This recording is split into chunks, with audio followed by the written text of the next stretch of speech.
Can ALTINA bring back omnitanks? And AoEs are here.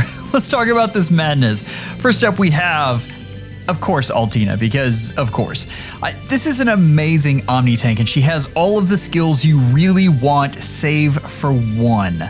We'll talk about that. So first up, we have Arcadian Axes, we have Slaying, Dual Phase Brave, because of course. We have DC, which is awesome. And then at start of combat, if unit's HP is above 25%, inflicts attack, defense, res, minus X on foe during combat. X equals 20% of unit's res at start of combat plus 5. Let's say this unit has 50 res. That means that's a 15-point debuff on attack, defense, and res. That is not insignificant and is great combined with everything else.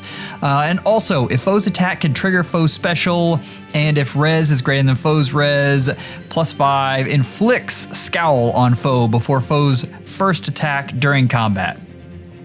We've talked about this is almost a necessary thing with the way special spamming is going, but we have ways around that now in terms of Legendary Camilla, who has the damage, piercing, and pre-combat damage, and then of course with Sanaki and the crazy amount of damage she puts out on her Brave hit. Then we have Arms of 3. When special triggers, boost damage by 40% of unit's res and neutralizes foes, well, it has piercing. At start of combat, if unit special is ready and unit's res is greater than foe's res, reduces damage from attacks during combat and from AoEs by difference of stats times 3. Max 30%. That is really good. This unit is going to have very high res, and you're probably going to want to run phantom res on top of that. But again, you have some very high res targets that are nukes that are coming after this unit, so you've got to be careful and really stack that up. We have attack res finished 4. You might even want something that boosts boost res a little more than that. So moving on. Attack, defense, bulwark. Let's talk about this thing. So this is the 4th version of this skill, tier 4 version. Foes with range 1 cannot move through spaces adjacent to unit, and foes within range 2 cannot move through 2 spaces of unit.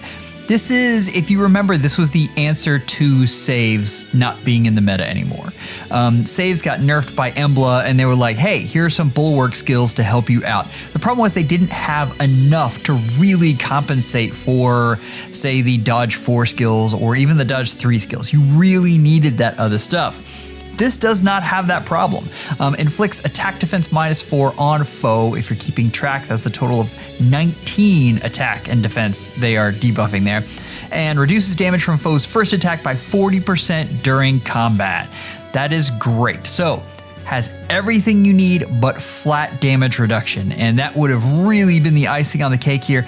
I think this unit can really perform though. I am anxiously awaiting how she stands up. I know nukes have just been absolutely crazy, but the fact that she gets damage reduction in her special means that it isn't pierceable. Next up we have Juno, and this is an interesting support. She has a lot of neat things. We have Blades of Sand first up, and that has Slaying, and at the start of turn, if unit is within 2 spaces of an ally, grants speed res plus 6, bonus doubler, and null panic to unit and allies within 2 spaces of unit for 1 turn. If unit initiates combat or is within 2 spaces of an ally, grants Omni plus 5 to unit and neutralizes effects that guarantee, so she's got full no follow-up. And then deals damage equals 20% of unit speed. That is a decent weapon, which is crazy that I'm saying this, but it still reminds me more of Noah, and that's got a great weapon, but has a hard time fitting in because it's not, it kind of straddles a couple lines and doesn't just go absolutely ridiculous, which we've seen so much of recently. We have Luna, we have Guard Bearing 4, which is really good, except when piercing is present, and we have a lot more piercing than when the skill first came out. Past that, we have Attack, Defense, Oath 4. I didn't realize that wasn't in the game, but here it is. So this is a good kit. This is decent fodder. This is not going to be tip of the meta, but if you want to use this unit, I mean, you're going to be able to. She has enough tools. If Juno's your favorite, I think you'll be able to do that. Next up is Tormod, your demote, and I actually like this unit. I think they did a good job with this. Infantry tome and has the passable terrain skill within his weapon. And you can see them showing it right now. Keep in mind, and we're going to see this a little bit later, the passable terrain for infantry just means forests. That is all this unit can, break through forests, even though cav beasts can't. It's another subject. But Nabata Beacon, it started turning if units within 2 spaces of an ally grants. Unit cannot be slowed by terrain. We just talked about that. And Desperation to unit for 1 turn. If unit initiates combat or is within 2 spaces of an ally grants Omni +4 unit during combat and deals damage equals 10% if units attack. Again, this is an interesting weapon. Like the passable terrain along with the Desperation is kind of nice, and you should be able to inherit this to any red tome. So, I mean, there are probably some calves that could make use of this. Yeah, I guess Lind is the first one that comes to mind, but she already has it in her weapon. Take a look. Like, there are probably some interesting places you can use that. Speed Res Tempo 3 on a demote is pretty fantastic and a good skill. All in all, I like the unit. Like, this is solid. Next up, we have Ingrid and Louise as the Harmonic, and this is interesting. I had to read this a couple times. Now, this is Infantry Blue Bow. You're seeing right there, 3 spaces moved, which is kind of fantastic, and the AoE. She is going to be an AoE goddess. So Sandglass Bow, accelerate special trigger, cooldown -1, so slaying. Then at start of turn grants, special cooldown count -2. At start of turn, if unit is within 2 spaces of an ally, grants the following to unit and infantry and armored allies within 2 spaces, and that's unit can not be slowed by terrain. If unit initiates combat or is within 2 spaces of an ally, grants attack speed +6 to unit during combat and deals damage equals 15% of unit's attack. And that includes AoEs. That's important. And also, when special triggers, deals damage equals X% of unit speed. So, yeah. I mean, what can I say? This is a lot of damage this unit is going to be putting out. You notice she's blue, and you really notice she is probably going to absolutely demolish Byleths. That is the thing. The problem is with AoEs, and in particular when you're targeting a specific savior, what ends up happening is they just move to a space where the AoE doesn't get them. That can be done in both Summoner Duels and in Aether Raids, although it's harder in Summoner Duels. It is still, that's always been the downfall of AoEs. But if you think about this unit in something like AR Defense combined with Embla, that changes, and suddenly this unit becomes incredibly powerful, especially in conjunction with the cav lines that we've been seeing. This unit is probably going to be a fantastic cav line nuke. On top of that, we have Flared Sparrow. So what you're going to try to do is loop the AoEs there with Flash Sparrow. So, I mean, that's an interesting way to do that. I probably would have preferred Special Spiral, but I guess that doesn't go as well with the other piece of this unit, and this gives you an additional attack speed +7. But like I said, with everything else in this kit, you will be able to reliably get your AoE off every turn. Speed Defense Tempo 4 is fantastic. We've talked about that before, but the piercing, and then also negating guard and not letting anyone stop your special from charging. This unit is going to be a lot of fun to use. Pulse Up Blades is really interesting, and I like Ilya in the Discord called this times Pulse 5, and I think that's about right. Now, at the start of turn, grants attack speed +X to unit for 1 turn. X equals turn number ×2 max 6. So you're getting free stats, basically, which is always nice when combined with something that, and grants special cooldown count -1 to unit. That's free. Like, every turn, you just get another cooldown. I want to see the restrictions on this because this is a really interesting Gale Force tool. I have seen there are a lot of Gale Force teams that use AoE actions, and if we can put this, depending on what units we can put this on, I think it's going to be very interesting. Let's jump to the omnitanks, and I am probably going to get just reamed for this. But I really do believe that Vantage is this good right now that it puts both Dimitri and Marth in the meta tier.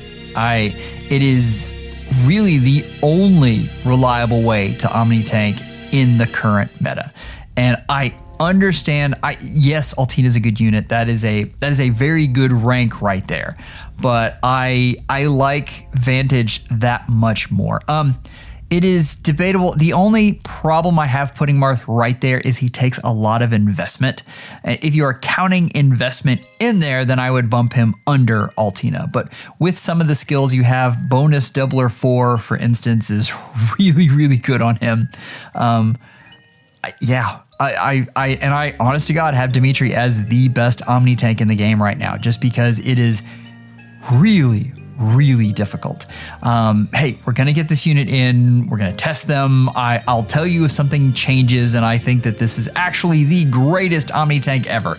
But right now, I have her at the bottom of the meta tier just because I know that we have Duo Sanaki, who has very high res, and we have, if she doesn't have no counter disrupt, you have Hinoka, and if we also have Legendary Camilla, who has the out of combat damage and is passing around piercing. It's really hard, folks. That is the thing.